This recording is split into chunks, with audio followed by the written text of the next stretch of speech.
जय माता दी। नवरात्रि की हमारी श्रृंखला में आपका स्वागत है। आज हम इस शुभ त्योहार के चौथे दिन का जश्न मना रहे हैं। माँ चंद्रघंटा के बाद हम अपनी भक्ति को शांत और सौम्य माँ कुष्मांडा की ओर मोड़ते हैं। उनका नाम ही एक सुंदर रहस्य छुपाए हुए है।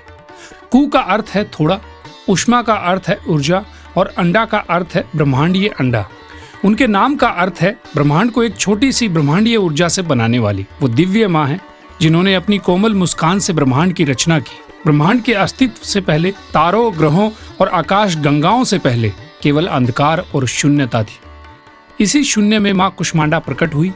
वो वही थी जिन्होंने एक साधारण दिव्य मुस्कान के साथ प्रकाश और जीवन को जन्म दिया। एक एकल तेजस्वी मुस्कान ने पूरे ब्रह्मांड की रचना की। ये माना जाता है कि सूर्य, जो हमारे सौर मंडल में सभी ऊर्जा और जीवन का स्रोत है, अपनी चमक और गर्मी उन्हीं से प्राप्त करता है। इस वजह से उन्हें उस देवी के रूप में भी जाना जाता है जो सूर्य के भीतर निवास करती है। माँ कुष्मांडा को 8 भुजाओं वाला दर्शाया गया है। यही कारण है कि उन्हें अष्टभुजा देवी भी कहा जाता है।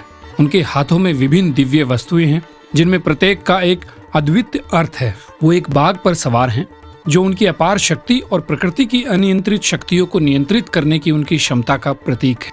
उनकी 8 भुजाएं 8 दिशाओं का प्रतिनिधित्व करती हैं जो पूरे ब्रह्मांड में उनकी सर्वव्यापकता को दर्शाती है।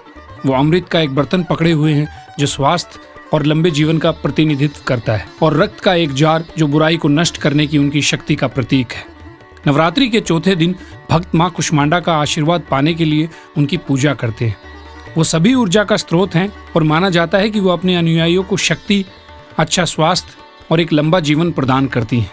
उनकी पूजा करने से हमें बाधाओं और बीमारियों को दूर करने में मदद मिलती है। वो हमारे दिमाग में स्पष्टता लाती हैं और अंधकार को दूर करती है। ठीक वैसे ही जैसे उन्होंने ब्रह्मांड में प्रकाश की रचना की, उनकी पूजा हमें सिखाती है कि सबसे छोटे, सबसे कोमल कार्य जैसे एक मुस्कान का भी गहरा और शक्तिशाली प्रभाव हो सकता है। आप माँ कुष्मांडा का मंत्र का भी जाप कर सकते हैं।